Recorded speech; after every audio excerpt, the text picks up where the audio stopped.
What up, YouTube? Asian Persuasion here with my boy Slim, you already know. And then we are here with Top 32 Duelists, Day 2, win 'em at. What the fuck? Dude, introduce yourself and what were you playing, Alyse? My name is Alyse Davis. I copied Cody's homework and played Tier Danger. Oh, nice, nice. I like copying Cody's stuff. Yeah, I mean, sometimes he does some weird shit, but this event, he got it good. It was a nice deck. yeah, he's still in top cut, so obviously something worked out. You guys are both up there. I'm hoping he gets the dub, especially because it's his birthday weekend, so... Oh, yes, it is. He deserves it. Heck yeah. You want to do shout-outs before you want to... yeah, first shout-out obviously goes to Cody. He just, gave me the list after he spent, a million hours testing it, and I really appreciate the help. He's a homie, obviously. Shout-out to my sponsor, Fitting Accessories. Use code FITTING5 for 5% off your entire purchase. Shout out to Ethan over there. Look at that kid over there. Accessories, whatever. Second sponsor. He didn't give me any shiny cards this weekend, but it's okay. But for shiny cards I did get, shout out to Pack for giving me ulti super polys. Shout out to TGG Gaming, my hometown local. They're awesome. Gave me some max rarity cards I needed for the decks, and also a duster that I forgot to bring to day 1. But it's okay. We instead got a $100 one, so it's fine. And then shout out to all my friends that helped me get cards to the event. Lang, Kyle, Alan, always help with testing. Shout out to Jib, even though he knocked me out of top cut, because he also helped me test for the event and learn things that are good for this format. So appreciate that. Shout out to my girlfriend Brooke for being amazing. She got to judge this YCS and she's enjoying it. So and shout out to best head judge ever. Yes. Good old Richard Simpson. That's my dad. I love that guy. Yeah, we can just get straight into it. All right, let's see it. Let's see the goo. So played 3 Rhino, 3 Sheeran, 3 Havness, 3 Merly, 3 of all the names. You have to. These cards are way too good. You always want to see them. Blah blah blah. They all do the same tier things. And the danger engine isn't too big. It's 3 Nessie, 1 Jackalope, 1 Tsuchinoko, and 1 Bigfoot. So the theory behind these is it just lets you as opposed to playing Pistol cards, which don't really function as great extenders on turn 1. It lets you fully make a good board as opposed to kind of having to be a little bit more passive and wait, and it lets you get in curious lines better, which guarantees you multiple traps. Plus, with the new spells and traps we get from this set, it works better with those so that you can fix your hands a lot easier. So I think it just allows you to have a lot more access to things. And then there's no level 4 danger in here, but we do play a millable 4 called Night Sword Serpent. When it's sent to graveyard by card effect, it just summons itself back, and it's water, so you can make a Bahamut. Card's pretty nice. And that is it for all the main deck monsters. There's no hand traps, and I'll kind of get into that in a minute. But for spells, got 3 Perlerino and 1 Terraforming. Weird. And the new cards, 3 Scream and 1 Heartbeat. Scream's insane. I don't understand how people don't want to play 3 of this card. Literally, I always want to see 1 into my opening hand and mill 1 off of my 15-20 mills I'm going to have for that turn. There's no reason why I do not want to have this card in rotation. Just, again, we keep talking about trap cards, but it's just those cards are insane. Yeah. Solid Crime? Why not?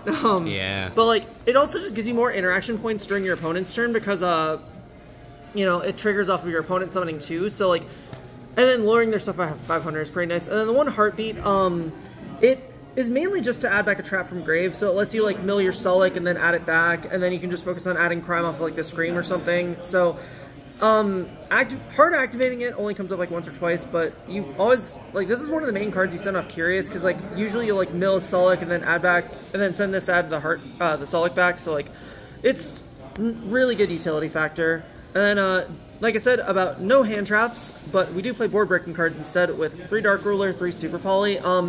So as far as not wanting hand traps, so the theory was that basically the Dangers took the place of the Pistols, which would have been in the list, but the Pistols, what I noticed through this tournament when I got pistoled is usually they needed 2 to really hard stop me and make me really regret everything, and but otherwise they kind of were subpar, and without hard focus on tier, which I don't think this event was a hard tier event. There was a lot of tier, but there's still a lot of other decks.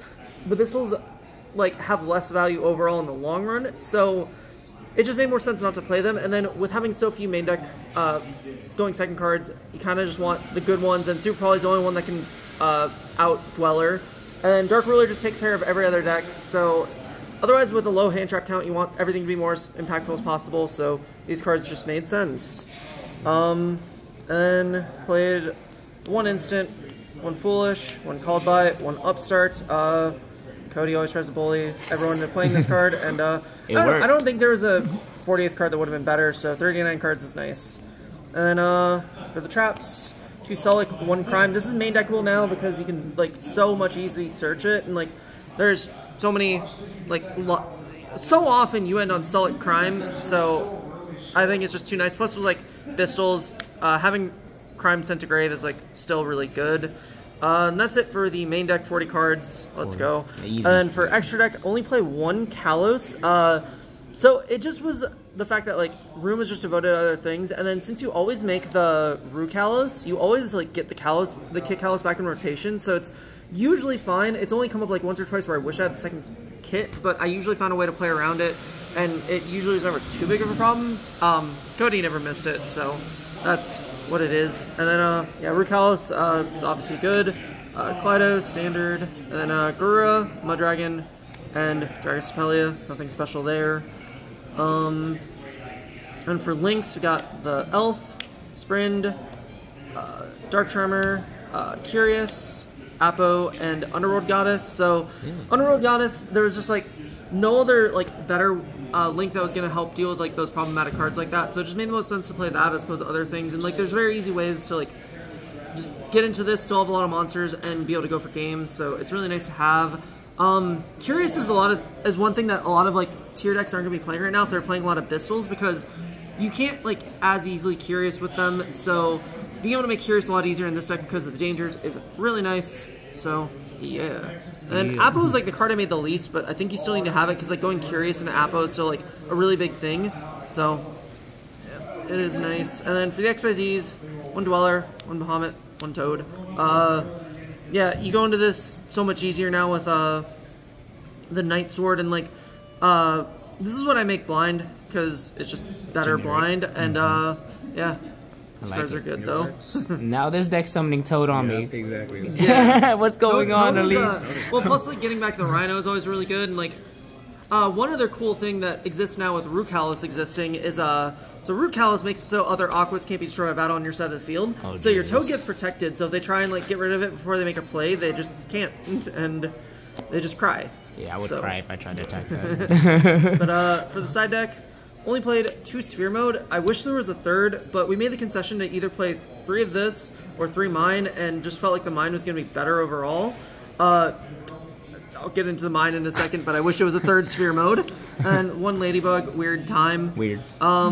And then 3 Mystic Mine, weird.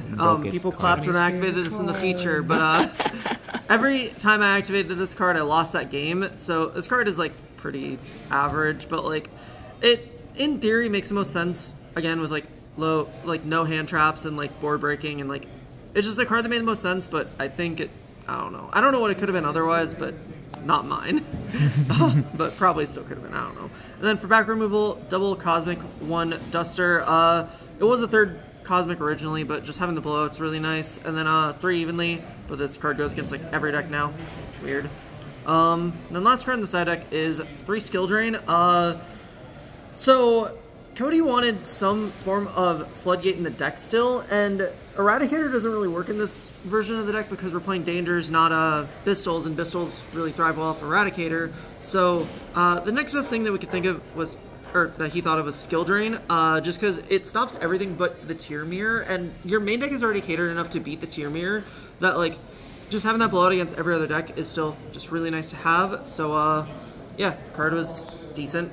There's Crackle King. But yeah, that's it for deck profile.